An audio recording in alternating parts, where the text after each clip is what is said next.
This is Get Ready America, the 2012 National Hurricane Survival Test. Brought to you by the International Hurricane Research Center at Florida International University, the National Emergency Management Association, the Salvation Army, and with technical support from the National Hurricane Center and the Federal Emergency Management Agency.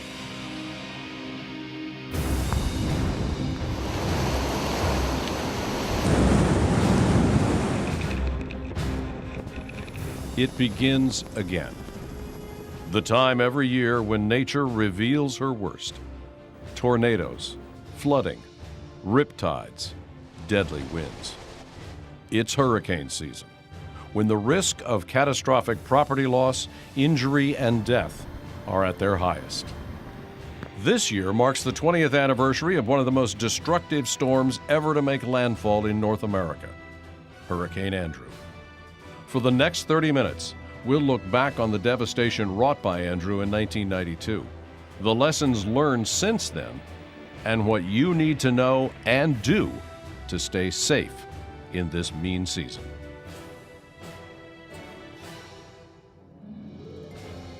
The 2011 six-month hurricane season was marked by only one hurricane that actually made landfall in the U.S. Hurricane Irene touched down in eastern North Carolina and churned its way north for 9 punishing days, killing 46 people and leaving more than $7 billion in property damage in its wake. Later in the season, Tropical Storm Lee wrought a different kind of havoc. Though it never reached hurricane status, the slow-moving storm produced heavy rains and devastating flooding from Louisiana to New York, spawning a record 38 tornadoes across the southeast, making it the most prolific tornado-producing tropical storm on record. Disasters are almost an ongoing thing. If you watch the news any day, something's going on in the world, be it an earthquake, a flood, a typhoon that affects the West, a big tsunami that hits. So the preparation model is not a matter of if, but of when. History isn't your best indicator of what could happen, nor is it an effective way to make a decision about should I be prepared this year or not. The return rates in some parts of this country are measured in decades. It doesn't mean that this year could not be your year. Nobody knows. So again, we talk so much about the history that people go, what hasn't happened here, therefore I'm not at risk. Another hurricane season that started out quietly was the 1992 season. At the time, it was the least active hurricane season in 9 years, with one of the latest dates on record for its first named storm. However, all that changed on August 24th, when Hurricane Andrew slammed into Florida's coast southwest of Miami. We had an AP wire service in the newsroom, and I remember we had one line came from AP, and all it said was, Homestead Air Force Base is gone. And we were like, oh my goodness, this must have been horrific, but we didn't have the pictures yet. And it wasn't until we got the pictures we realized what that meant.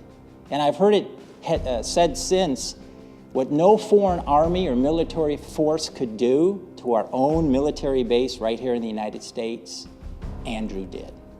Took out the base. From a sheer intensity perspective, Andrew was gigantic. It was for wind speed, it was on the scale that Katrina was for surge, if you will, in Mississippi. Other factors that came into play is there had been a lull in big landfalls in South Florida. When people first started discovering paradise in the 20s through the 40s and started moving there, we would periodically have a major hurricane hit South Florida, wreak all kinds of damage, and people to some extent built houses stronger, perhaps because of their experience with the storm. But then we went through all this long period without a major hit, building codes got lax, and we saw the results. In fact, it would be 12 years before Andrew was officially classified as a Category 5 storm. But the monster storm immediately produced Category 5 level damage. Andrew claimed 44 lives and caused $26.5 billion in damage, making it the costliest Atlantic hurricane in U.S. history. a distinction it maintained until Hurricane Katrina forever changed New Orleans in 2005. In 1992, where Hurricane Andrew made landfall, it was mainly rural South Miami-Dade County. It did not make landfall over, say, downtown Miami or Miami Beach or Fort Lauderdale. So if the hurricane had come ashore further north, the damage could have been much, much worse. Could have even been double the damage that we saw. The human impact was tremendous. 250,000 people homeless, and the nation's disaster response capability challenged at all levels, prompting then Dade County Emergency Manager Kate Hale to famously ask, "Where in the hell is the cavalry on this one?" I think we've really shifted our focus away from the idea that the federal government is here to just save everybody, to grab babies and help the elderly. I think the federal government's realized it has limitations, both monetarily, geographically, and just with personnel. So what they've tried to do is really set the states up for success in the ability to respond to and recover from disasters, because the states know their people. So, what have we learned since Andrew? When we return, lessons learned, what has changed in the past 20 years since Hurricane Andrew, and what you can do to protect your family from the next disaster.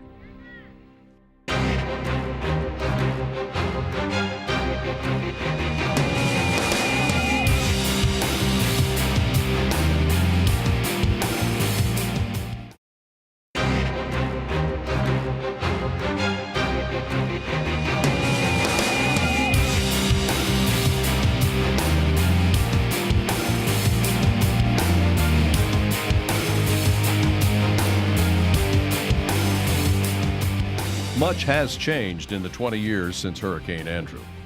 But when it comes to surviving a big storm, the biggest change might be our ability to track and predict a storm's path and intensity. In the days before Hurricane Andrew made landfall, the storm was thought to be setting a path for Broward or Palm Beach counties, many miles north of Miami, and some experts speculated it would die out completely. Well, when Andrew was over the open Atlantic Ocean in that middle of August 1992, it was actually falling apart. There were some upper-level winds that were tearing it to pieces, and it appeared for about a day that Andrew would fall apart, and that would be the last we'd ever hear of that storm. But it stuck together. When it made landfall, it was a Category 5, and the Saffir-Simpson scale we have goes from 1, which is a minimal hurricane, to a 5. So Andrew is essentially the worst case hurricane as far as how strong they can get. Our forecastability has greatly improved in the 20 years since Andrew, especially for track forecasting. At the time, we were only issuing 3-day hurricane forecasts. Now we're out to 5, and we're actually thinking about going out to day 6 and 7, probably begin experimenting with that rather soon. But the track errors since the early 1990s have been cut in half. The forecasting of intensity and the skill thereof has not really changed. In fact, it's pretty much been the same since as long as I've been in the business, that we're going to be off a category or so in that crucial 48-hour time frame when most evacuation decisions are made. That has not really changed since Andrew, nor has our ability to forecast the rapid change of intensity. Andrew went through a rapid intensification as it was approaching the Bahamas that was unexpected, would probably be unexpected today. Our cities are facing increasing urban density. So evacuation before a storm hits is critical. And if you think about a major metropolitan area like Miami, it would take 3 or 4 days to evacuate Miami if everything went perfectly. That's why it's absolutely critical that these forecasting tools that can tell us the intensity and the track of a storm become refined. Better forecasting means more residents are able to get out of the path of a storm. But even those who choose to stay have a better survival rate today if they ride it out in a newer home. That's because stronger building codes and better enforcement adopted as a result of Hurricane Andrew have improved newer homes' ability to endure hurricane-force winds. Since Hurricane Andrew, we've come a long way with regard to model codes, the national standards, which we hope that states will actually adopt. Unfortunately, we haven't quite come as far as we would like to see on the state adoption and enforcement of those models. Florida in 1994 passed a really good code, and we saw that tested by Hurricane Charlie just a few years ago, and found that houses that were built to the newer code sustained a lot less damage, about 40% less severe damage and 60% less frequency of damage among the houses that were built to the more modern code. Unfortunately, after Hurricane Katrina came ashore, we only saw one of the 3 states that were most heavily impacted among Louisiana, Alabama, and Mississippi. Only Louisiana passed a statewide code, and it took them 2 years to do, and they've still had some issues with enforcement. So we're making progress, but we haven't come quite as far as we need to. While it's hard to protect a home from a Category 5 brawler like Andrew, there are proven steps you can take to improve your home's ability to survive the high winds of most hurricanes. Although some require a large investment, others are easily affordable, and some will save you money on your homeowner's insurance. You know, you can realize insurance discounts from many carriers for things like installing hurricane glass or a variety of shutters. Those improvements require significant investment, but you will get your money back over time. In the meantime, you have the peace of mind of knowing your home is protected.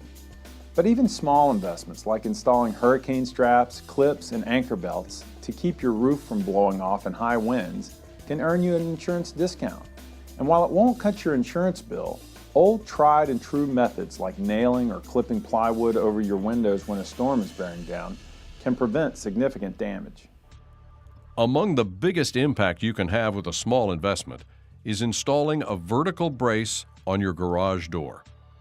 The Federal Alliance for Safe Homes reports that 80% of residential wind damage begins with entry through a damaged or lost garage door.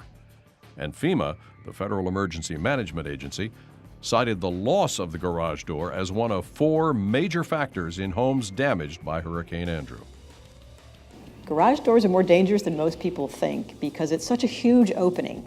And if that garage door blows in or is pushed in because a car, something that was in front of it, as debris pushes it in and damages it, then you can have that area pressurized. And oftentimes there is a room or an attic access above the garage, and that pressurization is going to move up, and it's going to tear the garage or the roof of the garage off, and then ultimately can lead to the destruction of the entire structure. While the garage door's weakness might come as a surprise to many, far too many of us still cling to the old myth that taping your windows will keep them intact. Unfortunately, the myth list is very long. The taping is number one. Once we conquer that, our next target will be the myth of cracking open your windows. It is a very bad idea to try to crack your windows to a certain degree in advance of a storm to somehow equalize the pressure, because unfortunately you can't guarantee which direction the wind will come in from. So the best thing to do is batten down all the hatches, close the doors, close the windows, and keep all the wind out. For more tips on hardening your home, visit hurricanesafety.org. After the break, how the advent of the internet and the widespread use of smartphones and social media have allowed storm victims and first responders alike to share real-time information.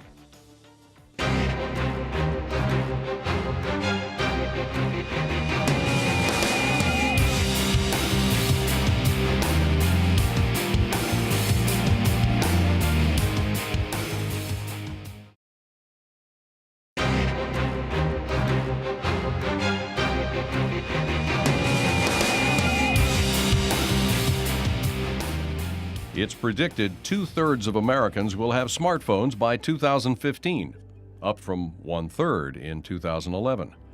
Already, nearly 80% of Americans are believed to have access to the internet, and half of all adults use a social networking site.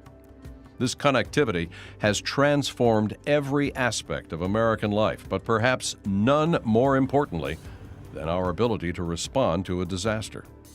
I think social media is a tool in emergency management that does an incredible amount of good. Salvation Army is active on Facebook. We also have a Sal Army EDS Twitter account. And really there's 2 things that we use social media for. Number one is to push information out quickly, because a lot of times during a disaster, your cell phone may not work, particularly when it comes to voicemail.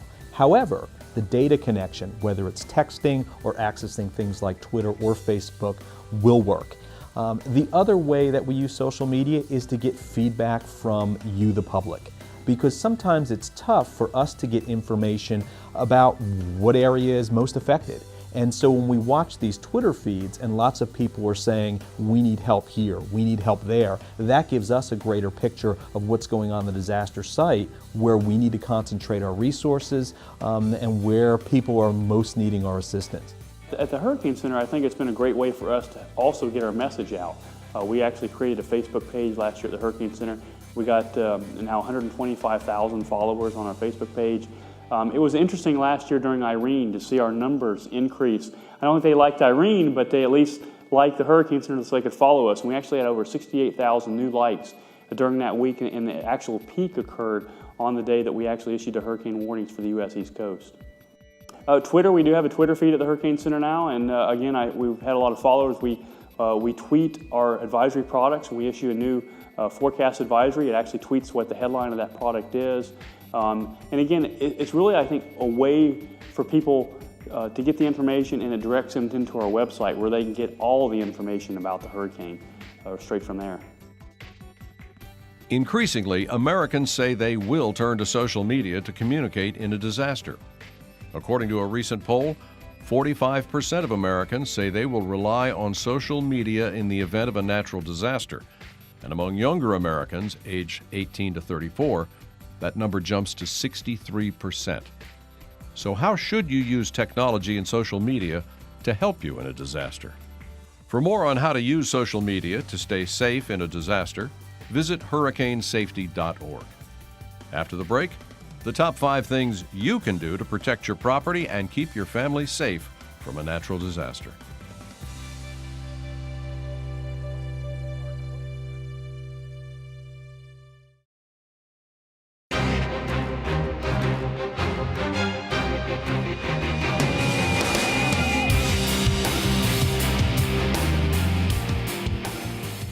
Clearly, many things have changed in the 20 years since Hurricane Andrew that helped to reduce loss of life and property damage from hurricanes.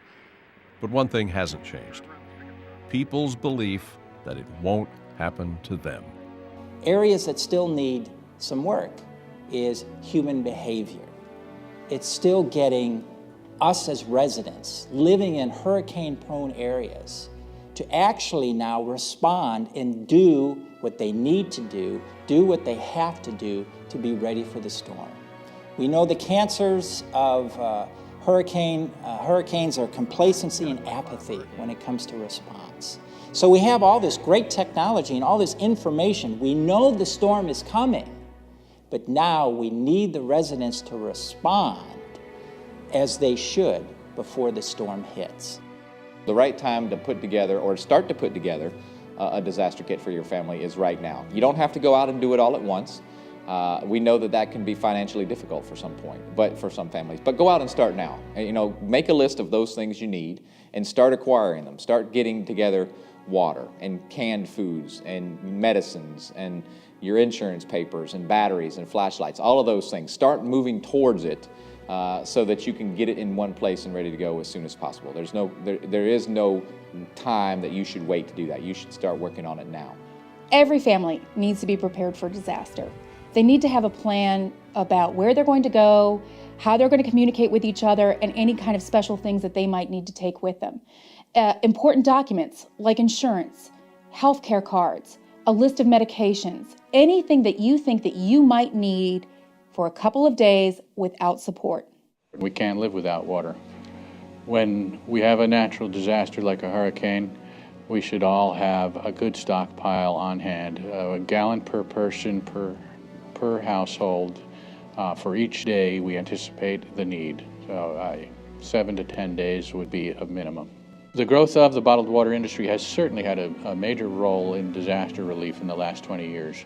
20 years ago, you couldn't find nearly as much bottled water on the shelf as you can now. We have more factories, more distribution centers, so the water is much more readily available. Having a plan and a disaster kit are 2 survival steps you can take long before a storm ever appears on the radar. Once a storm is headed your way, though, the key to survival is staying informed. Those warnings are not put out lightly. They are designed to inform you about the potential dangers of the situation, the potential consequences of the situation, give you as much time as possible to take whatever actions you need to take care of yourselves and your family. And so heed the warnings. They are not there frivolously. They are there for a purpose, to allow you to take care of yourself. And we need those folks who are able to take care of themselves, so that emergency managers can focus on those who are not able to. Choose the communication method that works best for you. The important thing is to pay close attention to local emergency managers when a storm threatens your community. Even with the best preparations, your ability to survive a storm depends more than anything on listening to the experts. Too many people ignore warnings to leave until it's too late, believing a storm will change course or will be less severe than it turns out to be. To avoid life-threatening harm from a deadly storm, evacuate as soon as emergency managers order an evacuation. Besides waiting until it's too late to leave, another common mistake seriously threatening your safety is returning too soon. Downed power lines and the risk of flooding all pose risks every bit as serious as the storm itself, and often claim as many lives. We want to make sure that we have a safe environment for you to return to. We want to make sure that we've mitigated any hazards, live electrical wires, natural gas leaks, etc. We want to provide space for first responders to go in there and look for survivors and take care of those victims of the hurricane.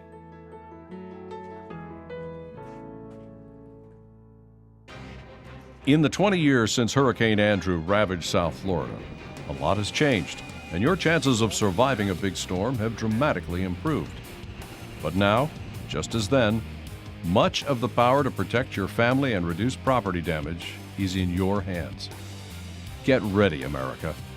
It's hurricane season, and the next big storm might be closer than you think.